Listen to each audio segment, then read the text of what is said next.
बड़ा आदमी वो है जो अपने पास बैठे व्यक्ति को छोटा महसूस ना होने दे। राधे राधे मित्रों, जोशी जी की कहानियाँ चैनल पर आप सबका हार्दिक हार्दिक स्वागत, अभिनंदन। एक सेठ बस से उतरे, उनके पास कुछ सामान था। आसपास नजर दौड़ाई तो उन्हें एक मजदूर दिखाई दिया। सेठ ने आवाज देकर उसे बुलाया, कहा, आप उस स्थान पर इस सामान को ले जाने के कितने रुपए लोगे?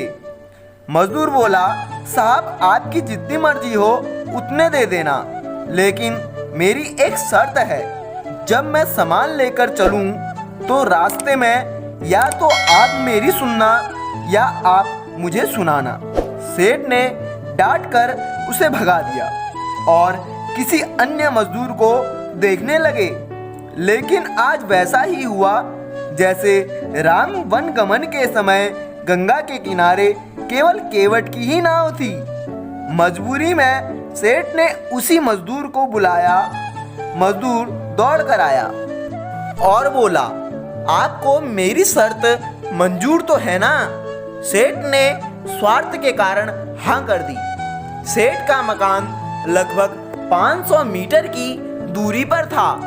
मजदूर सामान उठाकर सेठ के साथ चल दिया और बोला, सेठ जी आप कुछ सुनाओगे या मैं सुनाऊं? सेठ ने कह दिया, तू ही सुना। मजदूर ने खुश होकर कहा, जो कुछ मैं बोलूं उसे आप ध्यान से सुनना। ये कहते हुए मजदूर पूरे रास्ते भर बोलता गया और दोनों मकान तक पहुंच गए। मजदूर ने बरामदे में सामान रख दिया और सेठ ने जो पैसे दिए ले लिए और सेठ से बोला, सेठ जी आपने मेरी बात ध्यान से सुनी या नहीं? सेठ ने कहा, मैंने तेरी बात नहीं सुनी, मुझे तो अपना काम निकालना था। मजदूर बोला, आपने जीवन की बहुत बड़ी गलती कर दी। कल ठीक 7 बजे आपकी मौत होने वाली है। सेठ को गुस्सा आ गया और वो बोला, तेरी बकवास बहुत सुन ली, अब तू जा रहा है या तेरी पिटाई करूं? मजदूर बोला, मारो या छोड़ दो, कल शाम को आपकी मौत होने वाली है। अब भी मेरी बात ध्यान से सुन लो।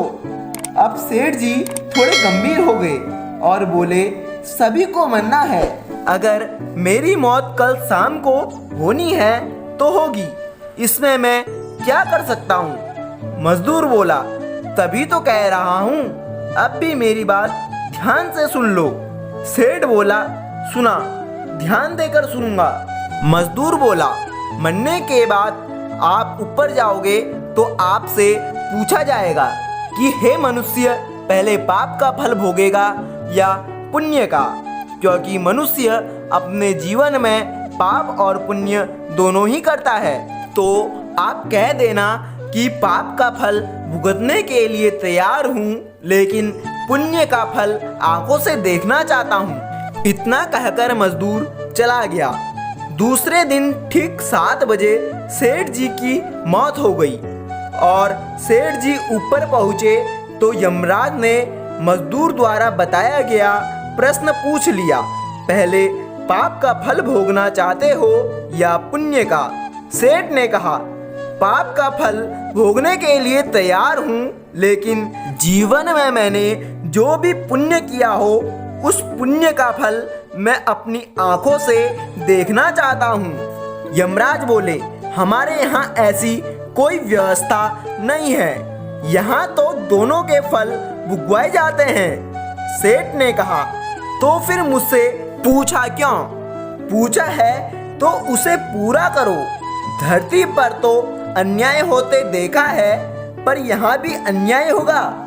यमराज ने सोचा, बात तो यह सही कह रहा है, इससे पूछ कर बड़े बुरा फंसे। मेरे पास कोई ऐसी पावर नहीं है जिससे इस जीव की इच्छा पूरी हो जाए। विवश होकर यमराज उस सेठ को ब्रह्मा जी के पास ले गए और पूरी बात बता दी। ब्रह्मा जी ने अपनी पोथी निकाल कर सारे पन्ने पलट डाले, लेकिन उनको कानून की कोई ऐसी धारा या अवधारा नहीं मिली जिससे उस जीव की इच्छा पूरी हो सके। ब्रह्मा जी विवश होकर यमराज और उस सेठ को लेकर भगवान विष्णु के पास पहुंचे और समस्याएं बताई। भगवान विष्णु ने यमराज और ब्रह्मा जी से कहा, जाइए आप अपना अपना काम देखिए। दोनों चले गए। भगवान विष्णु ने सेठ से कहा, अब बोलो तुम्हें क्या कहना चाहते हो। सेठ जी बोले, भगवान मैं तो शुरू से ही एक बात कहना चाहता हूँ कि पाप का फल भुगतने के लिए तैयार हूँ, लेकिन पुण्य का फल अपनी आंखों से मैं देखना चाहता हूँ। भगवान बोले, धन्य है वो तेरे सद्गुरु जो तेरा अंतिम समय में भी तेरा कल्याण कर गया।